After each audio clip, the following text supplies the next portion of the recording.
آئیے اب اس کے بعد میں بنا کسی تمہید و تاخیر کے بیان و خطابت کی آخری کڑی ایک ایسے عظیم مقرر تک پہنچنے کی میں کوشش کر رہا ہوں۔ میری مراد خطیب ذیشان ذی وقار ہر دل عزیز ہزاروں کے مجمع میں سنجیدگی بخشنے والا، ایوان باطل میں زلزلہ نہیں بلکہ اصلاحی چراغ روشن کرنے والا با کمال عالم دین، شہنشاہ فکر و تدبر، آبروئے جلسہ، ایشیا کی عظیم دینی علمی و مرکزی درسگاہ دارالعلوم دیوبند کے مبلغ و بزرگ عالم دین حضرت مولانا محمد عرفان صاحب قاسمی دامت برکاتہم العالیہ سے میں نہایت ہی ادب و احترام کے ساتھ گزارش کر رہا ہوں کہ حضرت والا تشریف لائیں اور اپنے نورانی، عرفانی و روحانی اور ایمانی خطاب سے سامعین کے قلوب کو منور و مجلہ فرمائیں۔ زوردار استقبال ہے حضرت والا کا اس شعر کے ساتھ کہ یہ الگ بات ہے کہ الگ کھڑے رہتے ہیں، پھر بھی جو بڑے ہیں وہ بڑے رہتے ہیں، اور ایسے بزرگوں سے ملتا ہے حضرت کا شجرہ جن کے جوتوں میں کئی تاج پڑے رہتے ہیں۔ حضرت مولانا عرفان صاحب قاسمی، مبلغ دارالعلوم دیوبند، مائک پر۔ درود شریف پڑھیے۔ اللہم صلی علی محمد النبی الامی وعلی آلہ وصحبہ اجمعین۔ الحمدللہ رب العالمین والصلاة والسلام علی اشرف الانبیاء والمرسلین وعلی آلہ واصحابہ اجمعین، اما بعد۔ اعوذ باللہ من الشیطان الرجیم، بسم اللہ الرحمن الرحیم۔ وما ارسلنا من قبلك الا رجالا نوحی الیہم فاسألوا اہل الذکر ان کنتم لا تعلمون۔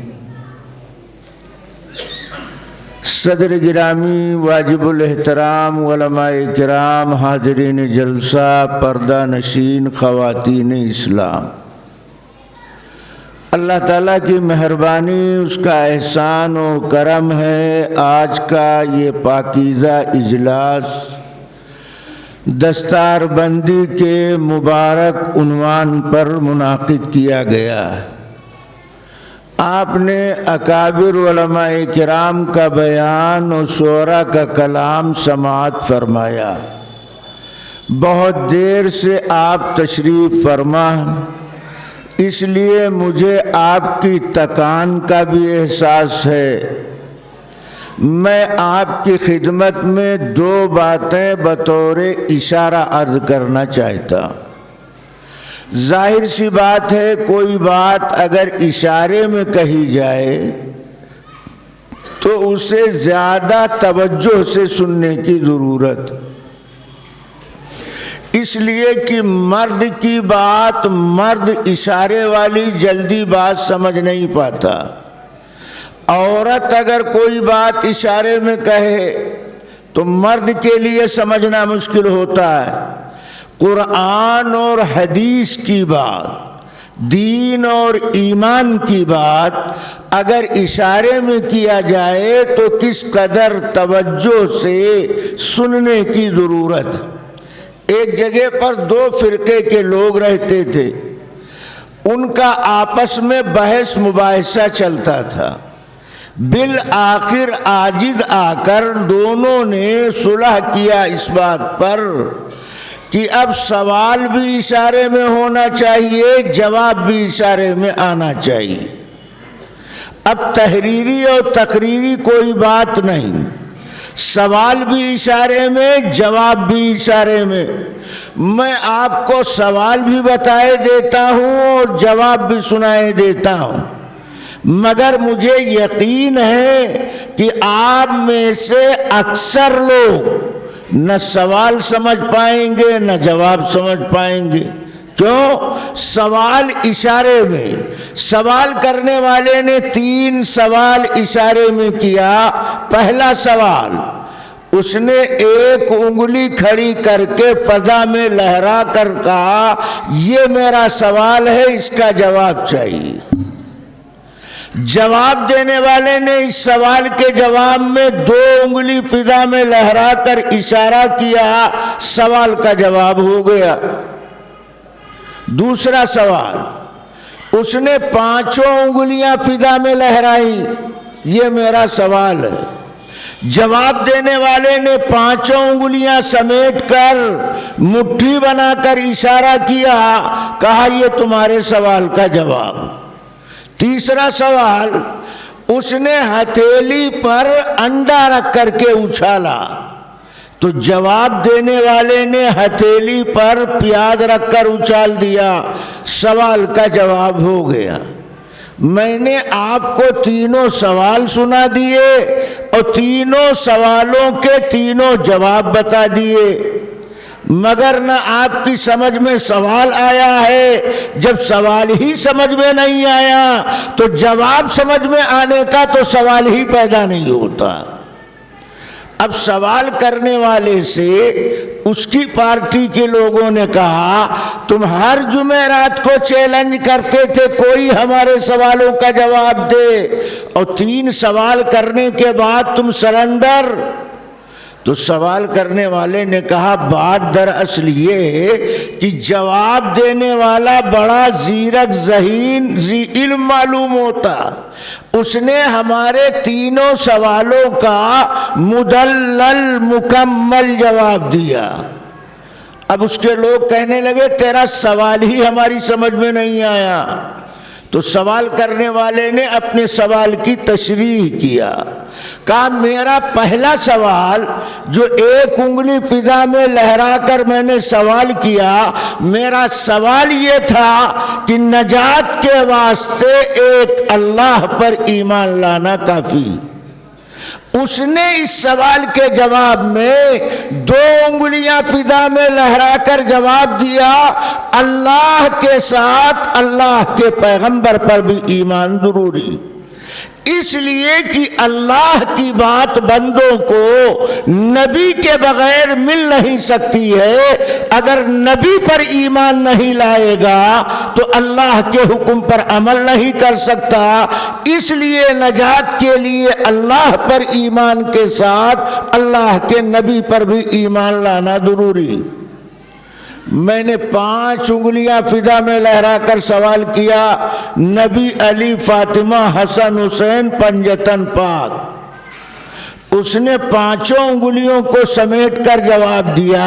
یہ دیکھنے میں 5 دکھائی پڑتے ہیں مگر حقیقت میں سب ایک ہیں، یہ اللہ اور اللہ کے نبی پر ایمان رکھتے ہیں، یہ اس نے میرے سوال کا جواب دیا۔ میں نے تیسرا سوال کیا، ہتھیلی پر انڈا رکھ کر اچھالا، میرا سوال یہ تھا کہ یہ زمین انڈے کی طرح گول ہے، آسمان انڈے کی طرح گول۔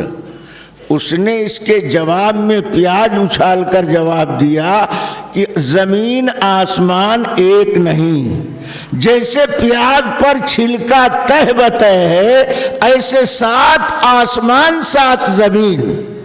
اب جواب دینے والے سے اس کے لوگوں نے پوچھا تم نے اتنے بڑے علامہ کا قافیہ تنگ کر دیا اور ان کا علمی جغرافیہ پیش کر دیا، کیا سوال کیا؟ تم نے اس سوال کا جواب کیا دیا؟ تمہارا جواب ہماری سمجھ میں نہیں آیا۔ تو جواب دینے والے نے کہا جو میں نے سمجھا وہ میں نے اشارے میں جواب دیا۔ کہا اس نے پہلے سوال میں جب انگلی فضا میں کھڑی کر کے انگلی لہرا رہا تھا تو میں سمجھ گیا یہ میری ایک آنکھ نکالنے کی ہم کو دھمکی دے رہا ہے، تو میں نے 2 انگلی فضا میں لہرائی کہ کم وقت میں تمہاری دونوں آنکھ باہر نکال دوں گا۔ دوسرے سوال میں اس نے 5 انگلیاں فضا میں لہرائی تو میں سمجھ گیا یہ مجھے تماچا مارنے کی دھمکی دے رہا، میں نے انگلیوں کو سمیٹ کر گھونسا بنا کر اشارہ کیا کہ مارتے مارتے تیرا بھوسا نکال باہر کریں گے، یہ میں نے سوال کا جواب دیا۔ اور تیسرے سوال میں اس نے ہتھیلی پر انڈا اچھالا تو میں سمجھ گیا یہ انڈا خور معلوم ہوتا ہے، تو میں نے جواب میں ہتھیلی پر پیاز اچھال دیا کہ اگر انڈا پیاز کے ساتھ ملا کر کھایا جائے تو زیادہ لذیذ مزیدار ہو جاتا ہے، یہ میں نے اس کے سوال کا جواب دیا۔ اب آپ بتائیے، اشارے میں سوال و جواب کو سمجھانے کے لیے ہم کو اتنی ہندی کچنڈی کرنی پڑی، تب کچھ بات آپ کی سمجھ میں آئی۔ قرآن اور حدیث کی بات اگر اشارے میں کیا جائے تو کس قدر توجہ سے سننے کی ضرورت ہے۔ آپ توجہ فرمائیں، میں کہنا کیا چاہتا ہوں۔ میں دو اصولی طور پر بات کہتا ہوں، میں آلتو فالتو بات بولنے کا قائل نہیں، عادی نہیں۔ جو بات کہوں گا ڈنکے کی چوٹ پر کہوں گا، جو دعویٰ کروں گا اس کی پشت پر دلیل پیش کرنا یہ ہماری علمی ذمہ داری۔ ہم آپ اچھی طرح یہ بات جانتے ہیں کہ اللہ کی جملہ مخلوقات میں حضرت انسان یہ سب سے اشرف مکرم، اسی لیے انسان کو اشرف المخلوقات کہا جاتا۔ فرشتوں نے آدم کا سجدہ کیا، آدم نے فرشتوں کا سجدہ نہیں کیا۔ جس کا سجدہ کیا جائے وہ افضل کہلاتا ہے، جو سجدہ کرنے والا ہے وہ مفضول کہلاتا ہے۔ معلوم ہوا اللہ کی مخلوقات میں حضرت انسان اشرف ہے، مکرم ہے، محترم ہے، سینئر ہے، ہائی کلاس کی اللہ کی مخلوق۔ ظاہر سی بات ہے اللہ اس مخلوق کے لیے غیب سے بہترین انتظام کرے گا۔ اللہ نے انسانوں کی رہبری کے لیے کتاب نازل فرمائی اور پیغمبر مبعوث فرمایا۔ یہ بات آپ سنتے رہتے ہیں، مگر آگے سنو میں کیا کہہ رہا ہوں۔ کتاب بھی اللہ کی طرف سے، نبی بھی اللہ کی طرف سے، اس لیے کتاب کو کتاب اللہ کہا جاتا ہے اور نبی کو نبی اللہ رسول اللہ کہا جاتا ہے۔ اس سے یہ بات کلیئر ہوئی کہ کتاب اترنے میں خود مختار نہیں ہے جب تک اللہ کتاب کو نازل نہ فرمائے۔ ایسے نبی بننے میں خود مختار نہیں ہے جب تک اللہ اس کو نبی نہ بنائے۔ اسی لیے نبی کو نبی اللہ کہا جاتا ہے اور رسول کو رسول اللہ کہا جاتا ہے۔ اہل سنت و جماعت کا اجماعی عقیدہ کہ نبوت اور صحابیت یہ صفت وہابی کہلاتی ہے، کسبی نہیں کہلاتی۔ کیا مطلب؟ عبادت، ریاضت، تلاوت سے کوئی نبی بننا چاہے تو دنیا میں نبی بننے کا گریڈ نہیں ہے۔ اسی طرح کوئی صدقہ خیرات کر کے صحابی بننا چاہے تو عبادت کے ذریعے سے صحابی نہیں بنتا۔ اور یہ بھی سنو، جیسے آخری نبی کی ذات پر اللہ نے نبوت و رسالت کا دروازہ بند کر دیا، اسی طرح صحابہ کرام کی مقدس جماعت پر اللہ نے صحابیت کا دروازہ بند کر دیا۔ اب قیامت تک کوئی نیا نبی پیدا ہونے والا نہیں، اور قیامت کی صبح تک اب کسی کو صحابیت کا رتبہ مقام ملنے والا نہیں۔ قیامت تک ولی آئیں گے مگر صحابی کوئی نہیں آئے گا۔ جس طرح نیا نبی نہیں آئے گا اسی طرح قیامت کی صبح تک اب نیا صحابی نہیں آئے گا۔ معلوم کیا ہوا؟ تمام انبیاء اللہ کے چنے ہوئے بندے اور نبیوں کے صحابہ اللہ کے منتخب کردہ بندے۔ جس کو نبی کا انتخاب اچھا نہ لگے اور جس کو صحابہ کا انتخاب اچھا نہ لگے تو یہ کہا جائے گا یہ انتخاب لاجواب کو، یہ انتخاب لاجواب کو کنڈم کرنا چاہتا۔ ہمیں تو اللہ کی پسند اچھی لگتی ہے، صحابہ کو اللہ نے چنا، انبیاء کو اللہ نے چنا، تو اللہ کتاب بھی نازل کرتے ہیں اور نبی بھی بھیجتے ہیں۔ اب دوسرا سوال ذرا دھیان سے سنو، اللہ کی طرف سے جب کتاب آ گئی تو نبی کی کیا ضرورت ہے؟ یا نبی آ گیا تو کتاب کی کیا ضرورت ہے؟ کتاب رہتی نبی نہ رہتا، نبی رہتا کتاب نہ اترتی، نبی کے ساتھ کتاب، کتاب کے ساتھ نبی دونوں ضروری کیوں؟ اس سوال کا میں جواب دیتا ہوں۔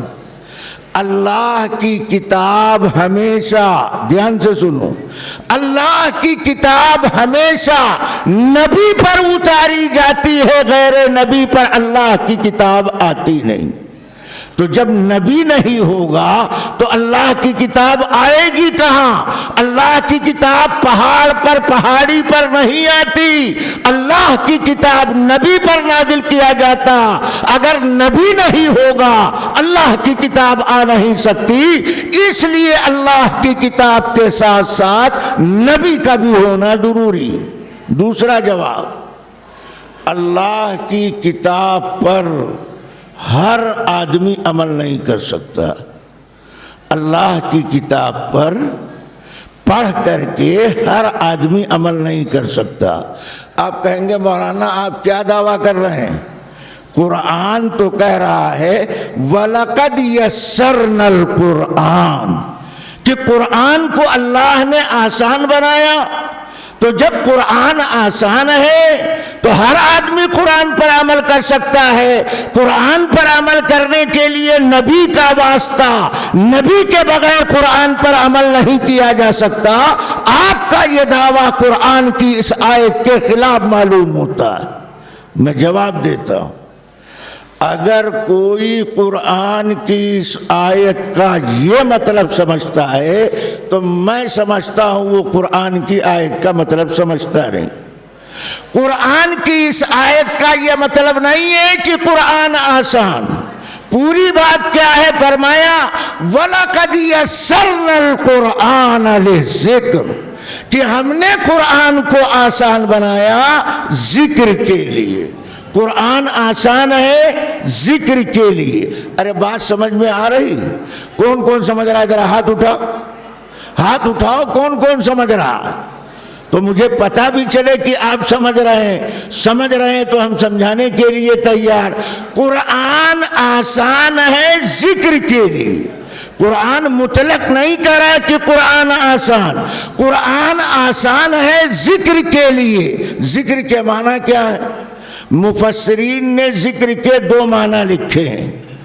ذکر کا ایک معنی ہے یاد کرنا۔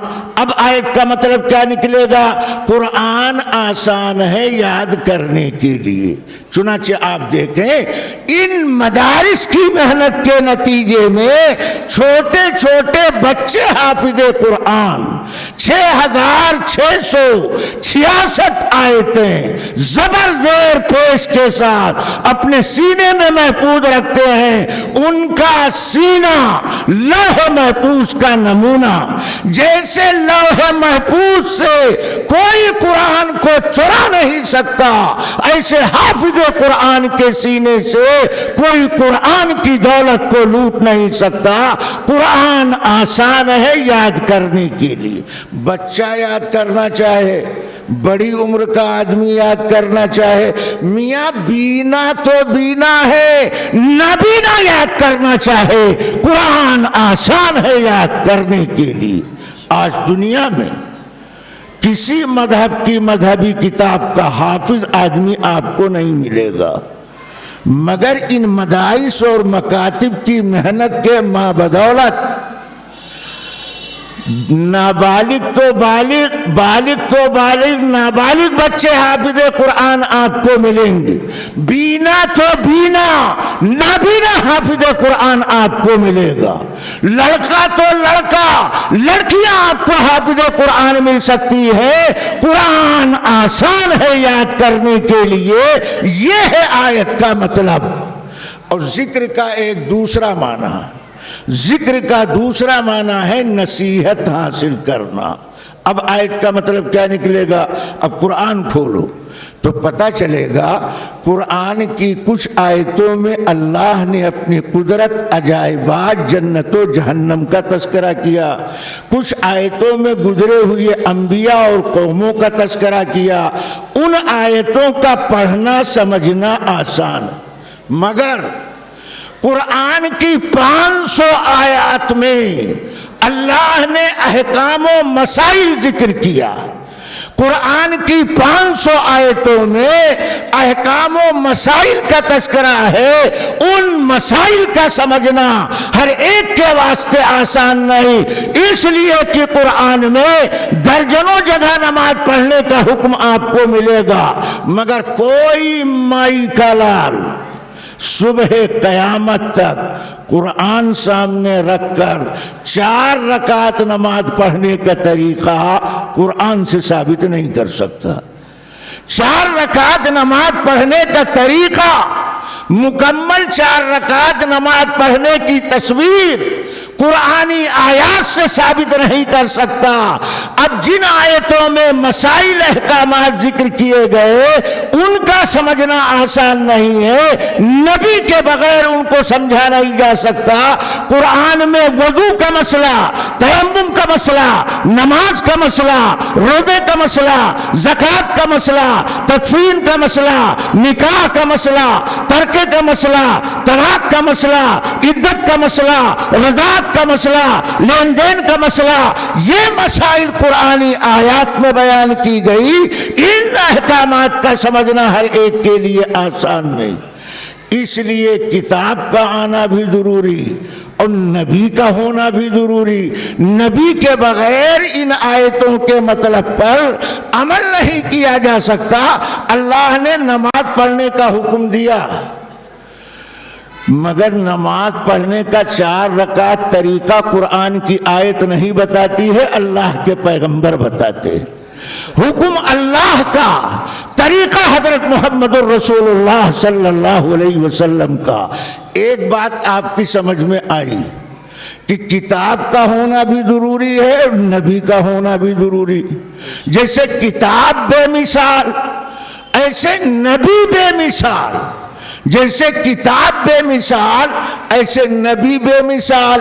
نبی کے لیے شرط کیا ہے؟ دھیان سے سنو۔ نبی کے لیے شرط ہے انسان ہونا۔ آدم کون؟ موسیٰ کون؟ عیسیٰ کون؟ سب انسان۔ تو نبی کے لیے انسان ہونا شرط۔ دوسری شرط، نبی کے لیے مرد ہونا شرط۔ عورت بھی اگرچہ انسان کہلاتی مگر عورت کو نبوت کا مقام نہیں دیا گیا۔ جتنے نبی آئے ہیں سب مردوں میں سے آئے۔ نبی کے لیے انسان ہونا ضروری ہے، کیوں؟ انسانوں کی ہدایت کا سامان نبی کو بنایا گیا۔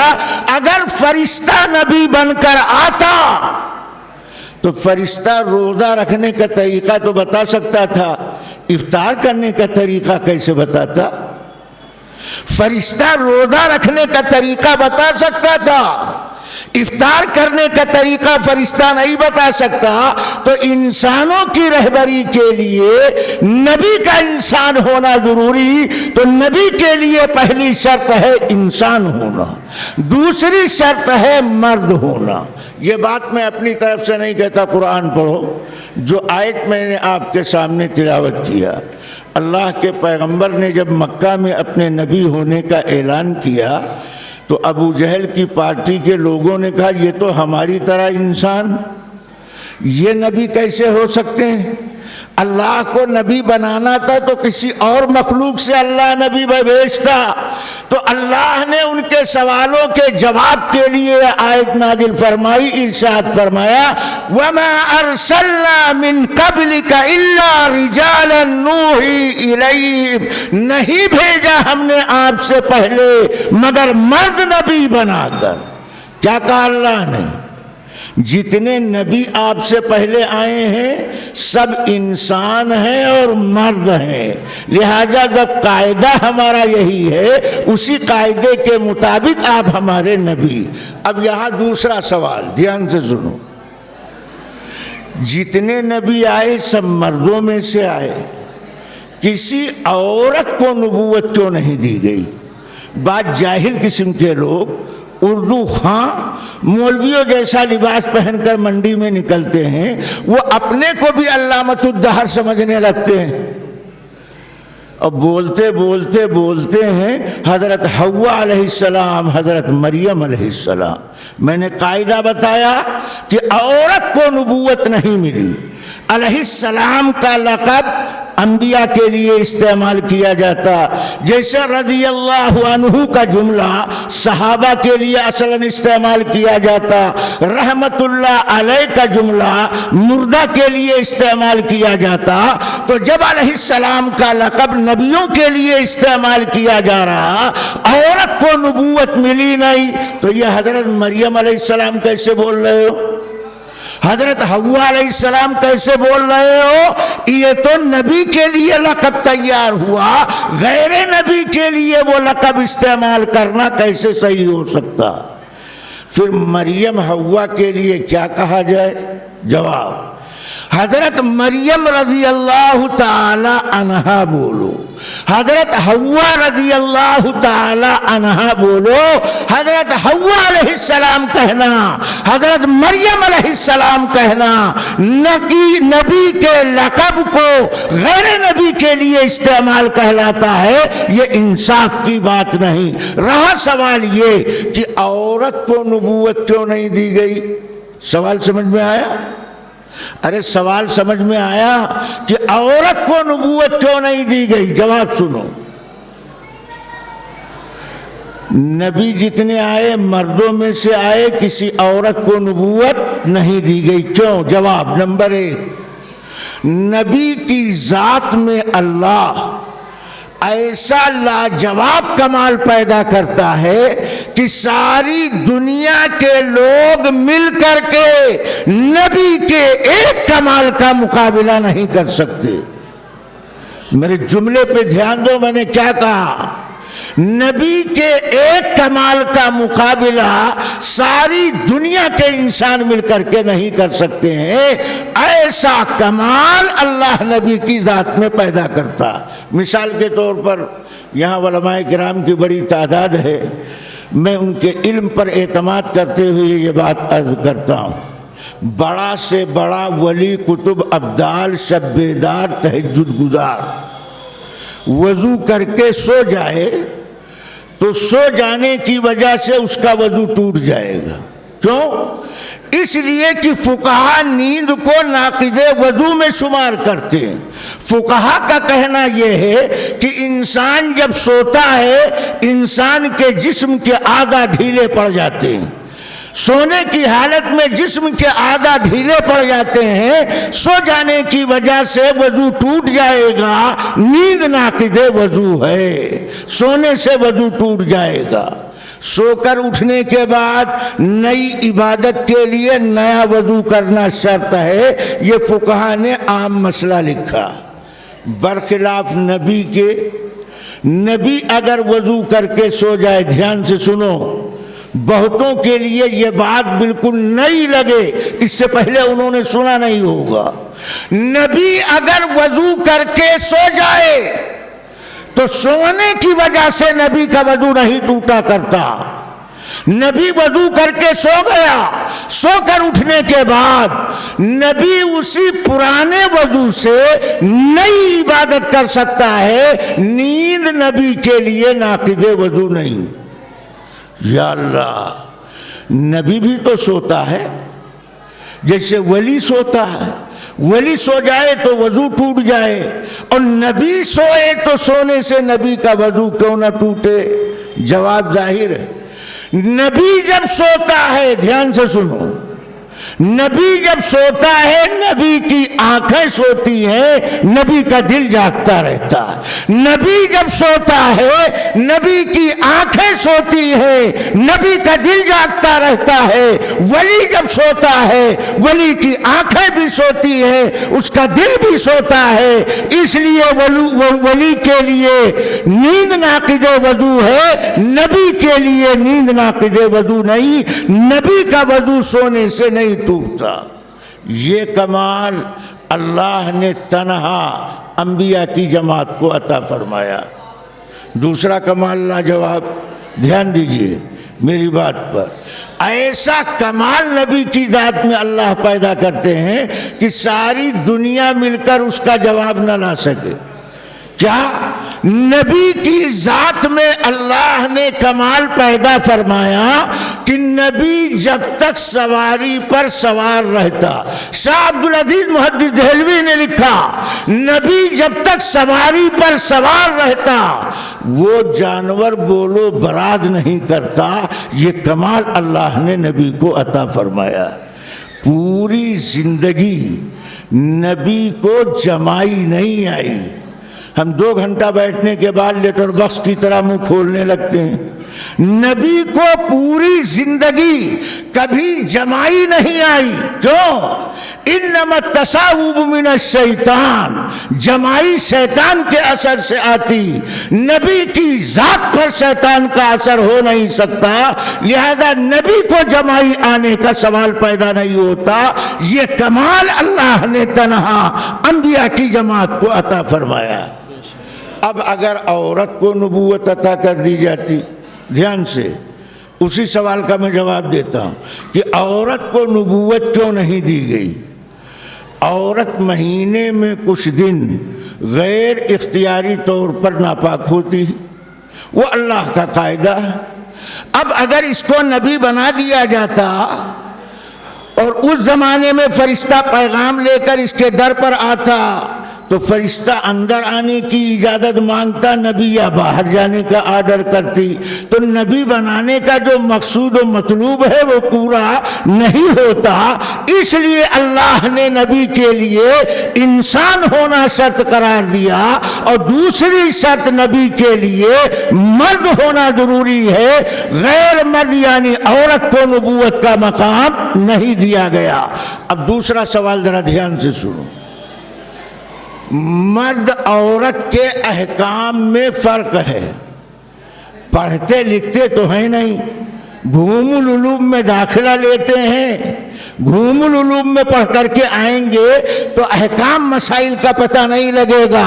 احکام مسائل میں واقفیت حاصل کرنے کے لیے دارالعلوم دیوبند جیسے ادارے میں تعلیم حاصل کرو گے تب اس کا پتہ چلے گا. مرد عورت کے احکام مسائل میں فرق. بعض کہتے ہیں مرد عورت کے مسئلے میں فرق نہیں، میں دکھائی دیتا ہوں. مرد عورت کے احکام مسائل میں فرق. اسلام کے کل مسائل پر اگر اجمالی نظر ڈالی جائے تو اس کی 3 شکلیں ہیں. دھیان سے سنو. اسلام کے مسائل کی 3 شکلیں ہیں. نمبر 1، اسلام کے کچھ احکامات وہ ہیں جو مردوں اور عورتوں دونوں کے لیے مشترک. نمبر 2، اسلام کے کچھ احکامات وہ ہیں جو صرف مردوں کے لیے خاص ہیں، اس میں کوئی عورت شامل نہیں. نمبر 3، اسلام کے کچھ مسائل وہ ہیں جو صرف عورتوں کے لیے خاص ہیں، اس میں کوئی مرد شامل نہیں.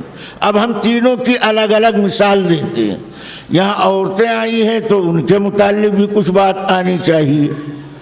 اسلام کے وہ مسائل جو مرد عورت دونوں کے لیے مشترک، جیسے نماز پڑھنا، روزہ رکھنا، حج کرنا، زکوٰۃ دینا، یہ حکم جیسے مردوں کے لیے ایسے عورتوں کے لیے. البتہ ایام ممنوعہ میں عورت کے ذمے سے نماز ساقط ہے، چھوٹی ہوئی نماز کی قضا نہیں کرنی ہے. اگر رمضان کے روزے چھوٹے ہیں تو اس کی قضا کرنی پڑے گی، مگر جیسے نماز مرد پر فرض ہے ایسے عورت پر فرض ہے. یہ مسائل مرد عورت دونوں کے لیے مشترک. اسلام کے احکامات کی دوسری شکل، وہ مسائل، وہ احکامات جو صرف مردوں کے لیے، مثلا مسجد میں اذان دینا. آج تک ایک مؤذن کا نام بتاؤ گے کہ مسجد میں عورت مؤذن بنائی گئی؟ یہ مسئلہ مردوں سے متعلق. جمعہ کا خطبہ دینا، مسجد میں امامت کرنا، یہ مسئلہ مرد سے متعلق. جیسے نبوت کا فریضہ ادا کرنا، یہ مسئلہ مرد سے متعلق. نبی کا خلیفہ ہونا، اس کے لیے مرد ہونا ضروری ہے. ایسے مسجد میں امامت کرنا، اس کے لیے مرد ہونا ضروری. مسجد میں اذان دینا، اس کے لیے مرد ہونا ضروری. مسجد کو قبرستان میں دفن کرنا، اس کے لیے مرد ہونا ضروری. یہ مسائل صرف مردوں سے متعلق. میں اشارہ کر رہا ہوں، تفصیل نہیں. احکامات کی تیسری شکل، شریعت کے وہ مسائل جو صرف عورتوں کے لیے خاص ہیں، اس میں ایک مرد بھی شامل نہیں. مثلا خدا نخواستہ ناگفتہ حالات پیش آنے کی بنیاد پر اگر شوہر نے طلاق دے دیا تو عدت طلاق عورت کے ذمہ ہے، مرد کے ذمہ نہیں. طلاق کی عدت گزارنا یہ مسئلہ صرف عورت سے متعلق ہے، مرد سے متعلق نہیں. شوہر کا انتقال ہو گیا، عدت وفات گزارنا یہ مسئلہ صرف عورت سے متعلق ہے، اس میں ایک مرد شامل نہیں. ترکہ تقسیم کیا گیا، مرد کو ڈبل حصہ ملے گا، لڑکے کو 2 حصہ ملے گا، عورت کو 1 حصہ ملے گا.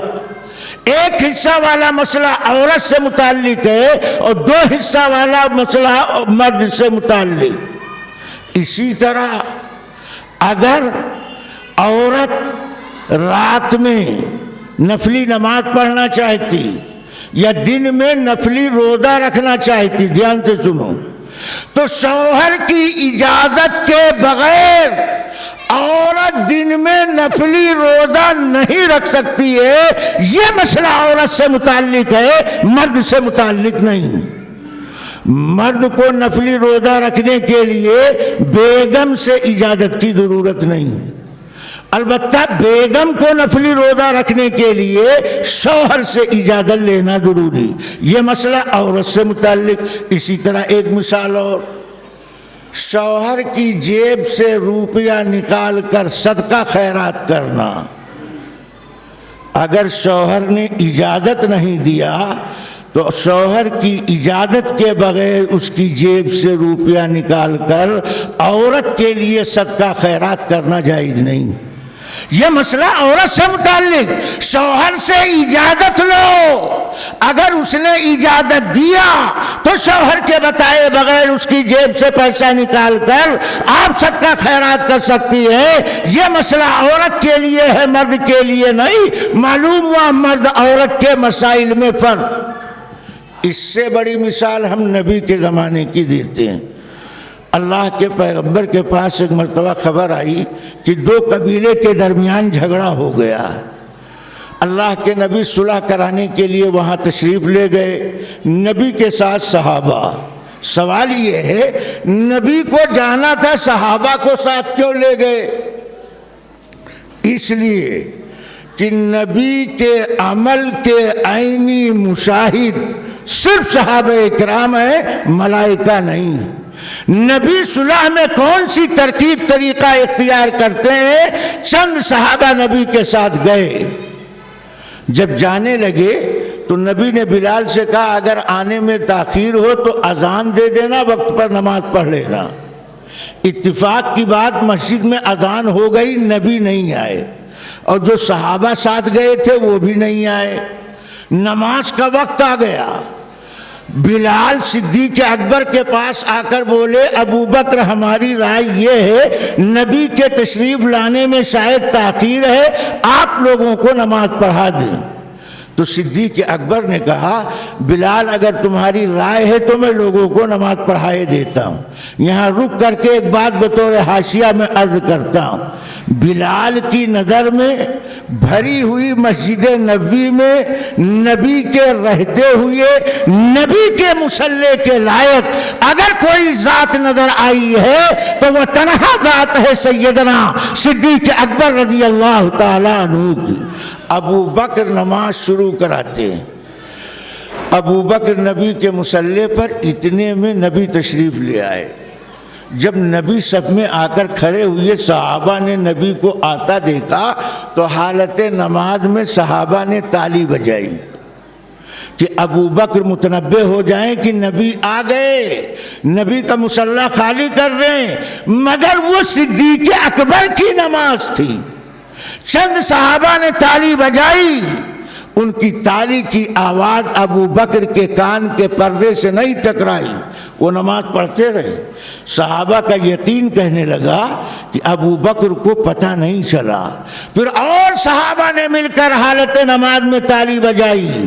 جب شور اٹھا تو ابو بکر کو احساس ہوا, کنکھیوں سے دیکھا اللہ کے نبی تشریف فرما ہے. حضرت صدیق اکبر پیچھے ہٹے, اللہ کے نبی نے اشارہ کیا تم کھڑے رہو, مگر ابو بکر پیچھے آ گئے. نبی نے نماز مکمل کرائی. المختصر سلام پھیرنے کے بعد نبی نے کہا حاضر موجود رہیں, سامعین اپنی جگہ پر بیٹھ جائیں. آج مسجد نبوی میں اللہ کے پیغمبر نے 3 نیا مسئلہ بیان کیا. آج مسجد نبوی میں اللہ کے نبی نے 3 نیا مسئلہ بیان کیا. کہا ابو بکر جب میں نے نماز میں تمہیں اشارہ کیا تم ہی نماز مکمل کراؤ تو تم پیچھے کیوں ہٹے؟ صدیق اکبر کا جواب سنو. ابو بکر کہتے ہیں ان کے الفاظ میں, ابو قحافہ کے بیٹے کی مجال نہیں, ابو قحافہ کے بیٹے کی مجال نہیں کہ نبی کے رہتے ہوئے نبی کے مصلی پر ہم کھڑے رہیں. اللہ کے نبی نے ابو بکر کے جواب پر سوات فرمایا.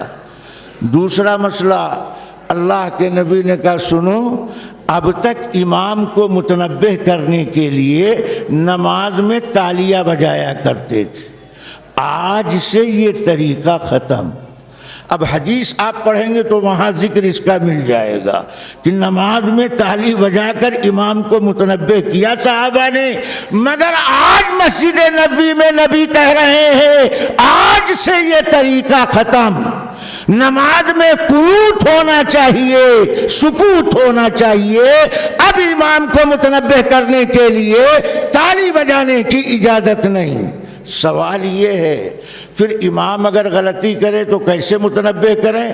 تیسری رکعت میں کھڑا ہونا تھا, امام بیٹھنے لگا. دوسری رکعت میں قاعدہ کے لیے بیٹھنا تھا, کھڑا ہونے لگا. تو امام کو متنبہ کرنے کے لیے کون سا طریقہ؟ تو نبی نے فرمایا سبحان اللہ بولو, اللہ اکبر کا جملہ بول دو, اس سے امام کو متنبہ کرو, مگر اب تالی بجا کر متنبہ نہیں کر سکتے. یہاں تیسرا سوال پیدا ہوا کہ نماز جیسے مرد پڑھتے ہیں ایسے عورتیں پڑھتی ہیں. عورت اگر شریک ہے اور عورت امام کو متنبہ کرنا چاہتی, امام نے غلطی کی, عورت مقتدیہ امام کو متنبہ کرنا چاہتی ہے, تو کیا حالت نماز میں عورت سبحان اللہ بول سکتی جیسے مرد مقتدی بول سکتا؟ اللہ کے نبی مسجد نبوی میں کہہ رہے ہیں عورت مقتدیہ امام کو متنبہ کرنے کے لیے سبحان اللہ الحمدللہ کا جملہ نہیں بول سکتی. کیوں؟ اس لیے کہ عورت کی آواز بھی عورت, جیسے عورت کی ذات کا پردہ ہونا چاہیے ایسے عورت کی آواز کا پردہ ہونا چاہیے. بغیر عذر شدید کے اجنبیہ کی آواز اجنبیہ کے کان کے پردوں تک نہیں پہنچنا چاہیے. عورت مقتدیہ امام کو متنبہ کرنے کے لیے سبحان اللہ الحمدللہ کا جملہ نہیں بول سکتی. پھر کیسے متنبع کرے گی؟ نبی آج نیا طریقہ بتا رہے، فرمایا اپنے دونوں ہاتھ الٹا کر کے الٹے ہاتھ پر مارے، اگر ایسے ہاتھ مارے گی تو تالی کی آواز پیدا ہو، الٹا ہاتھ کر کے الٹے ہاتھ پر مارے گی تو تالی کی طرح آواز پیدا نہیں ہوگی۔ یہ عورت مقتدیہ کے لیے متنبہ کرنے کا طریقہ حضرت محمد رسول اللہ صلی اللہ علیہ وسلم نے بیان کیا۔ قرآن کی اس آیت میں ایک مسئلہ تو یہ ذکر کیا اور آخری ٹکڑا میں ذکر کرتا ہوں، فَاسْأَلُوا أَهْلَ الذِّكْرِ إِن كُنتُمْ لَا تَعْلَمُونَ، پوچھو۔ مولانا بھی کہہ رہے تھے ربانی علماء سے رابطہ قائم کرو، اپنی طرف سے نہیں کہہ رہے تھے، قرآن کہہ رہا ہے فَاسْأَلُوا أَهْلَ الذِّكْرِ، کس سے پوچھو؟ دودھ کس سے لیتے ہو؟ دودھ بیچنے والے سے۔ کپڑا کس سے لیتے ہو؟ کپڑا بیچنے والے سے۔ سبزی منڈی میں، کپڑا منڈی میں، لوہا منڈی میں، چمڑا منڈی میں، لکڑا منڈی میں۔ علم اگر لینا، علم اگر سیکھنا، کن سے سیکھو؟ جو علم کے میدان میں اپنی الگ پہچان رکھتے ہیں۔ شرعی مسئلہ کس سے معلوم کرو؟ جو شریعت کے مزاج سے واقف۔ ایک صاحب حج کرنے گئے، حاجی صاحب واپس آ گئے، ان سے پوچھا حاجی صاحب مقام ابراہیم پر جانا ہوا تھا؟ بس مقام ابراہیم پر جانا ہوا تھا؟ تو حاجی صاحب کہتے ہیں روزانہ ہوٹل میں سوتے وقت ابراہیم بھائی ملا کرتے تھے۔ اب آپ بتائیے، پوچھنے والا مقام ابراہیم کے بارے میں پوچھ رہا ہے کہ مقام ابراہیم پر جانا ہوا تھا، حاجی صاحب کہتے ہیں ابراہیم بھائی روزانہ ہوٹل میں ملا کرتے تھے۔ اگر اس حاجی سے حج کا مسئلہ پوچھ کر کے عمل کرو گے تو تمہارے حج کا کباڑہ ہو جائے گا۔ ایک صاحب نماز جماعت سے نہیں پڑھتے تھے، اکیلے پڑھتے تھے۔ لوگوں نے کہا جماعت سے نماز کیوں نہیں پڑھتے؟ کہنے لگے قرآن میں لکھا ہوا۔ بڑے کھلاڑی قسم کے لوگ سماج میں رہتے ہیں، فوراً قرآن کو نشانہ بناتے ہیں۔ کہا قرآن میں صاف کلیئر لکھا ہوا، کہاں لکھا؟ کہا ان الصلاۃ تنہا، کہا دیکھو صاحب لکھا، قرآن میں لکھا ان الصلاۃ تنہا۔ معاملہ کیا ہے؟ ایک ہے لفظ تنہا اردو والا اور ایک ہے لفظ تنہا عربی والا۔ قرآن میں لفظ تنہا عربی میں جو لکھا ہے تا نون چھوٹی ہا، اس کے بعد چھوٹی یا کے پیٹ میں کھڑا الف، یہ عربی والا لفظ تنہا۔ اردو میں تا نون چھوٹی ہا کھڑا لمبا الف۔ تنہا اردو میں اس کے معنی اکیلا، اور عربی میں لفظ تنہا کے معنی روک دینا، ٹوک دینا، منع کر دینا۔ اس نے لفظ عربی کا لیا، معنی اردو کا سپلائی کر دیا، لوگوں کو جماعت کی نماز سے محروم کر دیا۔ اس لیے اللہ ایمان والوں کو بدعملی سے، کج عملی کے فتنے سے بچانے کے لیے طریقہ بتاتے ہیں، فَاسْأَلُوا أَهْلَ الذِّكْرِ إِن كُنتُمْ لَا تَعْلَمُونَ۔ اگر تم نہیں جانتے ہو تو جاننے والوں سے پوچھ کر کے عمل کرو، جو دین کے ماہر ہیں، جو دین کی صحیح واقفیت رکھتے ہیں، شرعی مسائل ان سے معلوم کرنا چاہیے۔ عام گھاس سے مسئلہ معلوم کر کے عمل نہیں کرنا چاہیے۔ اب پوچھنے والے بھی الگ الگ آئٹم کے۔ ایک صاحب آئے کہنے لگے مولانا یہ بتائیے کہ سلیمان علیہ السلام نے میدان میں جس چیونٹی سے بات کیا تھا وہ چیونٹی مذکر ہے یا مؤنث؟ آپ کو رشتہ کرنا، یہ چیونٹی مذکر ہے کہ مؤنث، یہ لغو سوال کہلاتا۔ اسی لیے علماء ربانی ایسے فضول قسم کے لوگوں کے ہر سوال کا جواب نہیں دیتے۔ ایک صاحب آئے کہنے لگے موسیٰ علیہ السلام کی لڑکی جو شعیب علیہ السلام کو لے کر گھر جا رہی تھی، اس لڑکی کا نام بتا دو۔ حضرت حوا کی دادی کا نام بتا دو۔ یہ سب لایانی سوالات، ان سوالوں کے جواب کی ضرورت نہیں۔ جو ایمان سے، عقیدے سے، عمل سے، شریعت سے، طریقت سے، دین سے، آخرت سے وابستہ مسئلہ ہو وہ جانکاروں سے پوچھ کر کے عمل کرنا چاہیے، اسی میں نجات مل سکتی ہے۔ اور اگر اس طریقے کے خلاف عمل کرو گے تو گمراہی میں پھنسنے کا خطرہ ہے۔ یہ فتنے کا زمانہ کہلا رہا ہے، دن بدن قیامت قریب آتی جا رہی ہے، ایمان کی آزمائش کے حالات بڑھتے جا رہے ہیں۔ سخت ضرورت اس بات کی کہ ہم اس بات کی کوشش کریں کس طرح ہم ایمان پر استقامت پائیں، کس طرح ہم ایمان پر صحیح سالم رہیں۔ اسی کے ساتھ ہمیں اپنی نئی نسل کے بارے میں فکر کرنی کہ ہمارے مرنے کے بعد ہمارے گھر میں اللہ کا کلام پڑھا جائے، اللہ کا نام لیا جائے، اللہ کا ذکر کیا جائے، اس کے لیے ہمیں سامان کرنا ہوگا، انتظام کرنا ہوگا۔ میں دل کی گہرائی سے قاری مطلوب الرحمان صاحب جو اس مدرسے کے ناظم و بانی، جن کی بے پناہ محنت کے نتیجے میں یہ بچے حافظ قرآن جو 50 سے زائد کی تعداد میں حافظ بنے، حفاظ کرام تیار ہوئے، یہ بہت بڑا کارنامہ، میں سچ کہتا ہوں بہت بڑا کارنامہ۔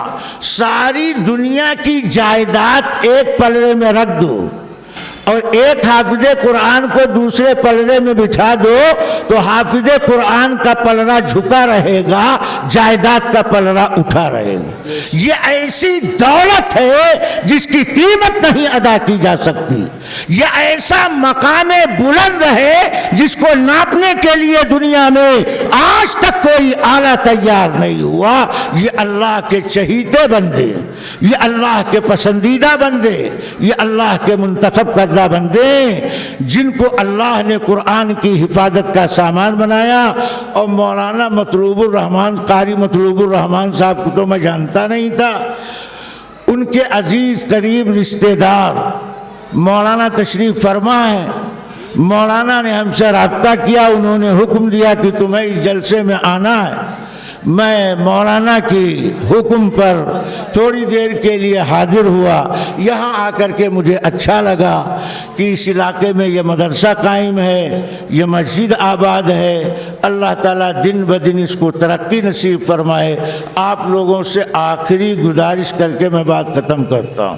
یہ جو حاضرین سامعین تشریف فرما، ان سے درخواست ہے کہ جن کو اللہ نے صاحب اولاد بنایا ہے وہ کم سے کم اپنے ایک لڑکے کو حافظ قرآن بنانے کا پختہ ارادہ کر لیں۔ کون کون تیار ہے؟ ذرا ہاتھ اٹھاؤ، کون کون تیار؟ ماشاءاللہ جن کی شادی ابھی تک نہیں ہوئی وہ بھی تیار، اور بوڑھے میاں جن کا لڑکا بھی بوڑھاپے کے قریب پہنچ گیا وہ بھی ہاتھ اٹھا رہے ہیں، تو وہ کس کو حافظ بنائیں گے؟ جذبہ نیک ہے، اللہ انتظام کرے گا۔ آپ اپنے نواسے کو، اپنے پوتے کو، اپنے پڑ پوتے کو حافظ قرآن بنائیے بیٹے کی نیت سے، اللہ نیت پر اجر عطا کرے گا۔ کوئی نہیں ہے، آپ آئیے قاری صاحب کے پاس، کہیے ایک غریب بچے کی 3 سال کے جملہ جائز اخراجات میں اپنی جیب خاص سے برداشت کروں گا، یہ بچہ ہمارے خرچ پر حافظ قرآن بنے گا۔ اگر آپ نے ایک حافظ قرآن کا 3 سال کا خرچہ اٹھا لیا تو یہ کارنامہ ایسے ہی ہے جیسے آپ نے اپنی اولاد کو حافظ قرآن بنا دیا۔ اللہ تعالیٰ اس سعادت میں ہم سب کو حصہ نصیب فرمائے، اور مدرسے کے جو عزائم ارادے منصوبے ہیں اللہ امن و عافیت کے ساتھ اس کی تکمیل کے اسباب و ذرائع پیدا فرمائے۔ وآخر دعوانا الحمدللہ رب العالمین۔